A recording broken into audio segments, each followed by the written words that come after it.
चलिए, hello dear students. तो आज हम लोग बात करेंगे कुछ ऐसे संकुल यौगिक जहाँ से हम लोग एग्जाम में पूछ देता है, प्रश्न पूछ दिया जाता है कि संकुल यौगिकों का ऑक्सीडेशन नंबर निकालने के लिए।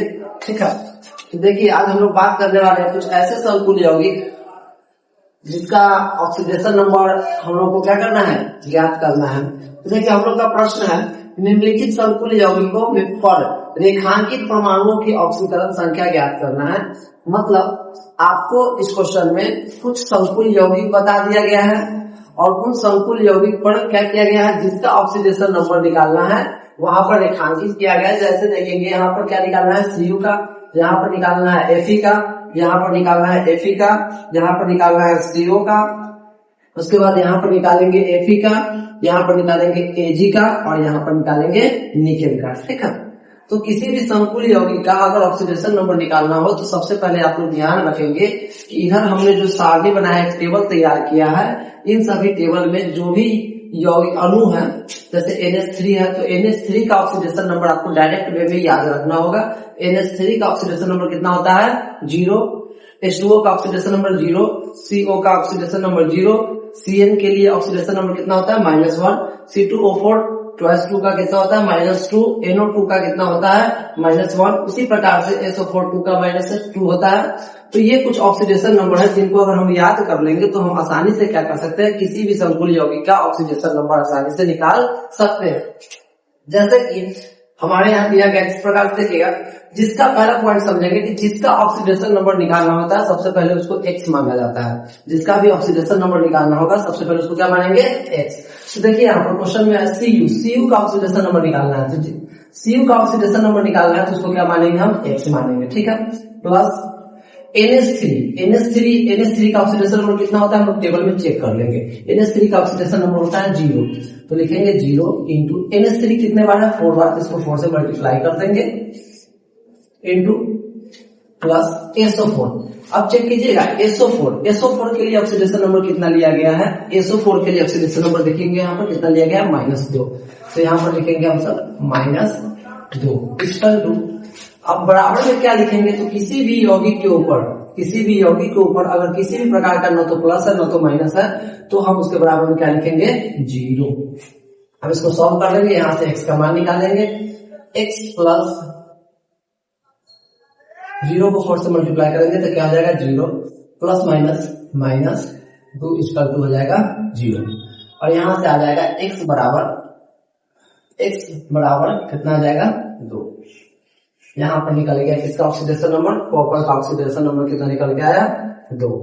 उसी प्रकार K3 है, तो K3 का ऑक्सीडेशन नंबर देखेंगे ध्यान से, हमको निकालना है इसमें Fe का ऑक्सीडेशन नंबर। ठीक है, तो K3 है तो पोटेशियम के लिए हम लोगों को पता होना चाहिए कि जो पोटेशियम होता है उसके लिए ऑक्सीडेशन नंबर होता है +1। कितना होता है दोस्तों, +1। ठीक है, तो देखिएगा K3 है तो K3 पोटेशियम है, पोटेशियम के लिए होता है +1, तो +1 कितना बार है, 3 बार, प्लस Fe के लिए कितना, Fe का निकालना है तो लिखेंगे X प्लस C2O4 के लिए जो ऑक्सीडेशन नंबर लिया गया, C2O4 के लिए लिया गया है -2। तो यहाँ पर क्या लिखेंगे, C2O4 का ऑक्सीडेशन नंबर हो जाएगा -2 मल्टीप्लाई हो जाएगा 3 इक्वल टू हो जाएगा, इसके ऊपर न तो प्लस है न तो माइनस है तो क्या लिखेंगे, 0। 1 को x से मल्टीप्लाई करेंगे कितना, 3 से मल्टीप्लाई करेंगे 3 हो जाएगा, x हो जाएगा प्लस माइनस का 6 बराबर हो जाएगा 0। अब यहाँ से निकाल लेंगे, इसे सॉल्व करके प्लस माइनस हो जाएगा माइनस, तो हो जाएगा 3 प्लस x -6 इक्वल टू हो जाएगा 0। माइनस में उधर जाएगा, हो जाएगा प्लस में x प्लस 3, तो यहाँ पर हो जाएगा x का वैल्यू 3। उसी प्रकार से Fe का निकालेंगे, Fe के लिए निकालना है तो Fe के लिए हो जाएगा x प्लस CO। अब CO का ऑक्सीडेशन नंबर चेक करेंगे तो CO के लिए ऑक्सीडेशन नंबर कितना होता है दोस्तों, 0। CO के लिए ऑक्सीडेशन नंबर 0, तो CO के लिए 0 हो जाएगा, 0 इंटू 5 बराबर हो जाएगा, न तो प्लस है न तो माइनस है तो हो जाएगा 0। तो x इक्वल टू कितना निकल करके आएगा, 0। तो ये हमने किसका निकाल लिया, Fe का ऑक्सीडेशन नंबर निकाल लिया। उसी प्रकार से हम लोग को निकालना है CO का ऑक्सीडेशन नंबर क्या होगा, तो देखेंगे जिसका ऑक्सीडेशन नंबर निकालना होगा उसको क्या मानना है, X। तो यहाँ पर मान लेंगे X प्लस NH3, ध्यान देंगे वहां पर NH3 के लिए ऑक्सीडेशन नंबर क्या लिया गया है, NH3 के लिए लिया गया है 0। तो यहाँ पर NH3 के लिए क्या हो जाएगा 0 मल्टीप्लाई 5 प्लस। अब Cl के लिए जो ऑक्सीडेशन नंबर होता है आपको पता होना चाहिए, Cl पर एक माइनस होता है, तो इसके लिए ऑक्सीडेशन नंबर हो जाएगा -1। तो +5 -1 इक्वल टू। अब देखिए दोस्तों, इस वाले प्रश्न में पूर्ण रूप से क्या था, संकुल यौगिक था। अगर किसी भी संकुल यौगिक के ऊपर अगर न तो किसी भी प्रकार का प्लस है न तो माइनस है तो बराबर में क्या लेते हैं 0। लेकिन यहाँ ध्यान देंगे इस संकुल यौगिक के ऊपर कितना है, प्लस का 2, ठीक ना, प्लस का 2 है। तो इसका मतलब कि यहाँ पर बराबर में कितना लिखना होगा हम लोग को, प्लस का 2 लिखना होगा, ठीक है। अब इसको सॉल्व करके हम x का मान निकालेंगे। x प्लस 0 को 5 से मल्टीप्लाई करेंगे, क्या आएगा 0, प्लस माइनस हो जाएगा माइनस का 1 इक्वल टू हो जाएगा 2। माइनस में है उस साइड जाएगा तो क्या आ जाएगा प्लस में, तो 2 + 1 x का मान आ गया 3, ठीक है। और उसी प्रकार हम लोग यहाँ पर निकालेंगे। यहाँ पर ध्यान देंगे फेरस के लिए निकालना है, तो आपको बता दें जिसका ऑक्सीडेशन नंबर निकालना तो उसको क्या मानते हैं x। तो इसका मतलब फेरस का निकालना है तो फेरस को क्या मान के चलना होगा x। उससे पहले हमारे पास K4, तो K के लिए ऑक्सीडेशन नंबर कितना होता है, प्लस का 1। तो यहाँ पर लिखेंगे प्लस का 1 मल्टीप्लाई कितना टाइम्स है, 4 टाइम्स, तो 4 लिख देंगे प्लस। अब बारी किसका, फेरस का, तो फेरस का निकालना है तो फेरस के लिए क्या लिखेंगे x प्लस Cl के लिए चेक करेंगे हम सब। तो Cl के लिए क्या होता है, Cl के लिए होता है -1। तो यहाँ पर लिखेंगे -1 मल्टीप्लाई 6 टाइम्स है इक्वल टू, इसके ऊपर कोई ना तो प्लस है ना तो माइनस है, मतलब लिखेंगे 0।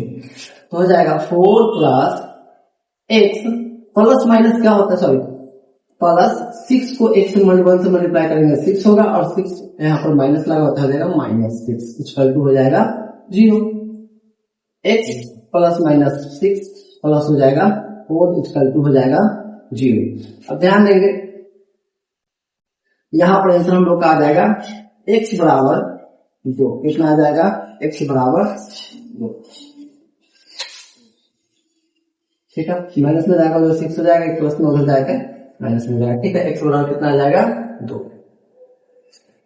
अब निकालना है हम लोग का Ag का, किसका निकालना है Ag का। तो Ag का निकालना है तो इसमें क्या करेंगे, Ag को मान लेंगे x प्लस Cn के लिए ऑक्सीडेशन नंबर अभी हम जस्ट बताया था, Cn के लिए ऑक्सीडेशन नंबर लेते हैं हम लोग कितना -1। Cn के लिए क्या लेना है -1, तो यहाँ पर हो जाएगा -1 मल्टीप्लाई हो जाएगा 2। इसी यौगिक के ऊपर न तो प्लस है न तो माइनस है, तो क्या मान लेंगे हम लोग 0। तो हो जाएगा x प्लस माइनस का 2 करेंगे तो हो जाएगा -2 इक्वल टू हो जाएगा 0। x बराबर हो जाएगा प्लस माइनस माइनस हो जाएगा, उस साइड जब हो जाएगा तो प्लस में बदल जाएगा, तो x का मान हो गया प्लस का 2। तो इसका मतलब Ag का ऑक्सीडेशन नंबर क्या निकल के आया, प्लस का 2। इसी प्रकार निकेल का हमको ऑक्सीडेशन नंबर अगर प्राप्त करना हो तो क्या करेंगे, निकेल को हम x मान लेंगे, तो x प्लस Cn का ऑक्सीडेशन नंबर ध्यान देंगे, Cn का ऑक्सीडेशन नंबर कितना होता है -1। तो यहाँ पर लिख देंगे -1 इंटू 4 बराबर, ठीक है। अब बराबर में किसको लिखेंगे, पूरे संकुल यौगिक जो होता है, जो संकुल यौगिक के ऊपर कितना प्लस है या कितना माइनस वो चेक करना है। तो यहाँ पे कितना है -2, तो यहाँ पर लिख देंगे -2। अगर नहीं कुछ होता तो क्या लिखते हैं यहाँ पर 0। x प्लस 4 को इसमें मल्टीप्लाई कीजिएगा -4 इक्वल टू हो जाएगा -2। x plus -4 equal to -2, x equal to हो जाएगा -2 प्लस का 4, x बराबर हम लोग का आंसर हो जाएगा, ठीक है। तो इस प्रकार से हमने क्या किया है, इस वीडियो में पूर्ण रूप से संकुल यौगिक का जो ऑक्सीडेशन नंबर एग्जाम में पूछा गया है उन सभी ऑक्सीडेशन नंबर को क्या कर लिया, निकालने का तरीका आपको बता दिया, ठीक है। इस प्रकार के ऑक्सीडेशन नंबर को निकालने के लिए आपको कुछ नहीं करना है, ये टेबल एक बार ध्यान में रख लेना है, और टेबल की सहायता से हम क्या करेंगे, ऑक्सीडेशन नंबर आसानी से निकाल सकते हैं। और आपको ये कुछ प्रश्न दे दिया गया है जिसको आप लोग क्या कीजिएगा, प्रैक्टिस कीजिएगा, और इसका आंसर अभी हम लोग अगले वीडियो में, नेक्स्ट वीडियो में कंप्लीट करेंगे। अगर आपको ये वीडियो अच्छा लगा होगा तो चैनल को सब्सक्राइब कीजिए।